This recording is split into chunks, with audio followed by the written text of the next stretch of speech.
right, so we're back.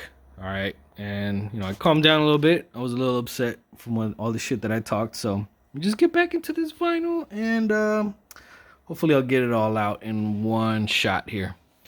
So let's go into this one right here. Now this one I already had a copy of it. It's the Nutter Butters, Loud Records, 1995 edition, and it's the only edition they ever put out. It's all just Mobb Deep. It has Mobb Deep's Shook Ones Part 1 and 2. And the only reason why I bought a second copy of this is because the first copy I had was really beat up. It sounded like shit. And the record looked equally as, or the cover, the sleeve looked equally as bad.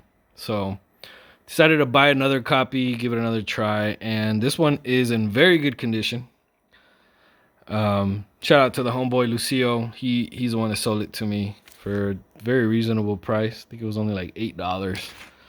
And this has Shook Ones Volume 1 or Part 1 and Part 2. Has both of them. And one thing I noticed from listening to Shook Ones is that Part 2, the one that everybody's heard, doesn't have any curse words. I think there's one N-bomb. I think I might have mentioned that in another video, but yeah. Part 1 has a lot of cursing on it. So look out for that one. Let me just start this shit because I got music here queued up, ready to fucking play. And I'll get into that, what's playing right there, just in a minute. That's gonna be the last thing that I show you. This right here. Oh, this is a treat. This is Whoop Whoop from DJ Pooh, right? But it's not DJ Pooh rapping on it. It's Cam from, I think he's from Watts. I'm not sure. He's from California. He's from LA somewhere. And Cam is a very well-known, very respected MC. He had an album called Camnesia that I really want to get because it's so dope.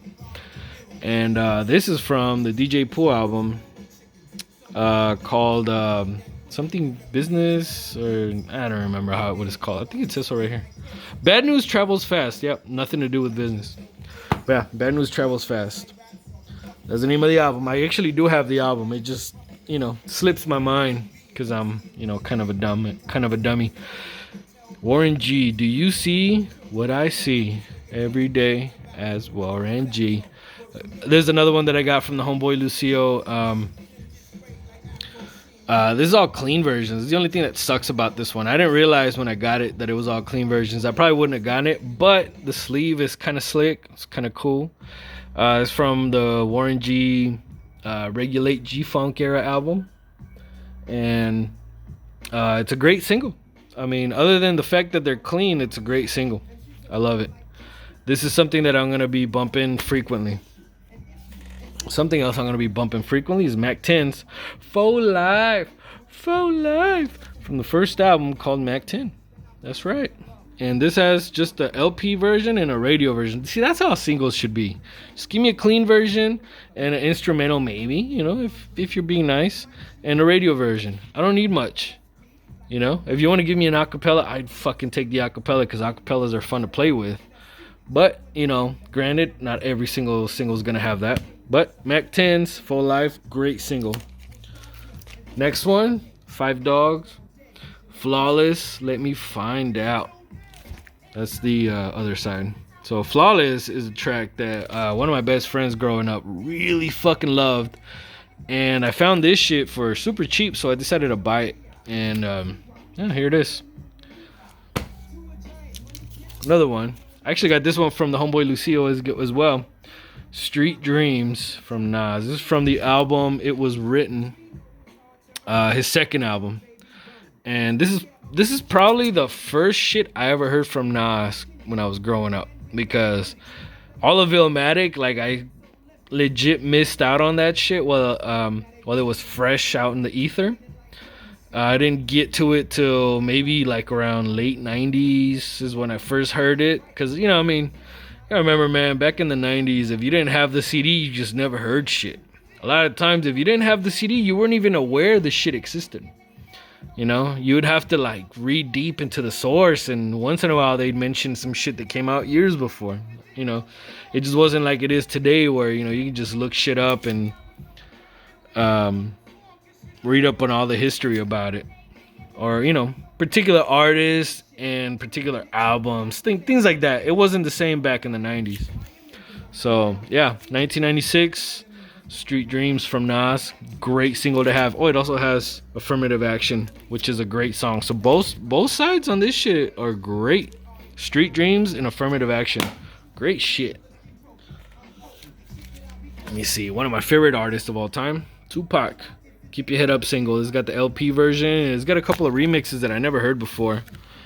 And that's really my fault, because I could have heard all these, And it's got Wonder If Heaven Got a Ghetto, which is on the Are You Still Down album. But it's not the same version. This version here is a little bit cheesier.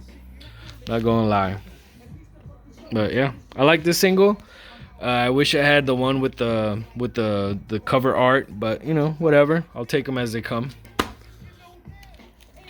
Oh man, this right here. So I mentioned Dr. Dre on the last video that he had a stroke. Not a stroke. He had an aneurysm. Well, motherfucking Dre Day. So I already had this single, but I had a repressing. I had like the clear fucking like really nice repressing, but I wanted an original, which is what this is right here. The vinyl is in very good condition.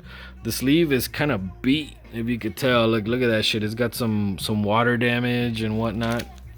But yeah, this is a great single to have. It's got Puffin' on Blunts, Drinking on Tanqueray, and 187, aka Deep Cover. So highly recommend that shit. This is a single that you gotta have. Go out and get the fucking get the repressing. Who cares? You're not gonna run into originals all the time. And this one, like I said, is beat up like a motherfucker. Look at all that ring wear. But still, it was worth every fucking penny. Now I have an OG and I have a repress. So I think that does it for the singles. So another single, or it's not a single, this is an album soundtrack, better yet, that I already had, called Gang Related. And Gang Related is a movie that starred Tupac and Jim Belushi in the late 90s. I think it came out like 97, 98, even though Tupac died in 96. So, figure that the fuck out. And yeah, this is a very good soundtrack from top to bottom. I mean, like every disc, it's a 3 LP. Everything on this is great, especially early on. So like that first side, right? It has